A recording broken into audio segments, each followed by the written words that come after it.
Daily. Taste the Daily. గాజుల రామారంలో BJP MP Etela పర్యటించారు. హైడ్రా కూల్చివేత ప్రాంతాన్ని పరిశీలించారు. పేదల ఇళ్లు కూల్చి వేల కోట్ల భూమిని కాపాడామంటున్నారు.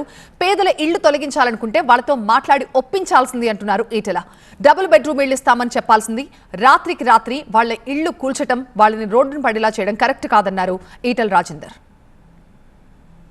300 ఇళ్ళు అంటే 60 గజాల చొప్పున 18,000 గజాలు అవుతుండొచ్చు. వీళ్ళు మొత్తం ఈ 300 ఎకరాలలో ఒకవేళ నువ్వు చెప్తున్న 300 ఎకరాలు నిజమే అయితే బ్రోకర్లు, రియల్ ఎస్టేట్ వ్యాపారులు, పెద్దోళ్ళు ఆక్రమించుకోగా ఒకవేళ 300 ఎకరాలు మిగిలింది నిజమే అయితే వీళ్ళ గుడిసెలు మాత్రం 300, 400.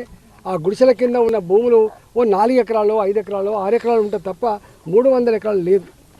గా గుడిసెలు కూలగొట్టి పేపర్లలో, మీ ట్విట్టర్లలో, మీ సోషల్ మీడియాలో 15,000 కోట్ల రూపాయల జాగం వేసినని చెప్పుకుంటూ కదా. మీకు ఏమైనా సిగ్గుందా అని చెప్పి అడుగుతున్నాను. మీకు సిగ్గుందా అని చెప్పి అడుగుతున్నాను. నేను అడుగుతున్నా,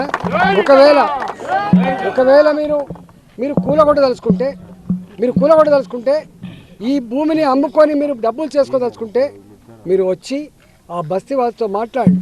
ఇక్కడ 5 బస్తీలు ఉన్నాయి. ఇక్కడ నరసింహ బస్తీ అని, సాయి నగర్ బస్తీ అని, గాలిపోచమ్మ బస్తీ అని, బాలయ్య బస్తీ అని, 5 బస్తీలు అవుతున్నాయో బస్తీ పెద్దలతో మాట్లాడి, అయ్యో మీరు ఇక్కడ ఈ తాడి చెట్టు లోతు గొయ్యిలల్లా పిల్లలకు ప్రమాదం ఉంటుంది, మీకు ప్రమాదం ఉంటుంది అని చెప్పి నిజంగా నీకు మానవత్వం ఉంటే వచ్చి మీకు అమ్మ మీకు ఇంతకంటే మంచి డబుల్ బెడ్రూమ్ ఇస్తాం, ఇంతకంటే మంచి జాగాలు మీకు భూములు ఇస్తామని చెప్పి కౌన్సిలింగ్ చేయాలి. కానీ ఎవరితో సంప్రదించకుండా పిల్లలు జల్లలు సామాన్ అంతా కూడా కళ్ళ ముందే ఇలా బుల్డోజర్ల కింద, ఆ టిప్పర్ల కింద వేసి నలిపేస్తూ ఉంటే కన్నీరు మున్నీరై ఏడుస్తున్నా కూడా కనికరించలే ఇలా ప్రభుత్వం.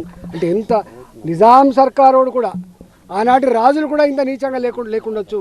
అలాంటి పరిస్థితి ఉంది. నేను ఈ ప్రభుత్వాన్ని హెచ్చరిస్తా ఉన్నా. మీరు హైడ్రా సంస్థ పెట్టుకున్నారు. హైడ్రా సంస్థ పెట్టుకున్న నాడు ప్రజలు ఆశించిండ్రు ప్రభుత్వ భూములలో పెద్ద బిల్డర్లు కట్టుకున్న వాటి కూల్చేస్తారు అనుకున్నాం. మీరు ప్రభుత్వ స్థలాలలో పెద్ద దుర్మార్గులు నాయకుల వాటి కూల్చేస్తారు అనుకున్నాం. కానీ మీ హైడ్రా పేదోళ్ళ ఇళ్ళను కూలగొట్టి పేదోళ్ళ కన్నీళ్లతో చెలగాట మారుతారని చెప్పి మేము ఎక్స్పెక్ట్ చేయలే.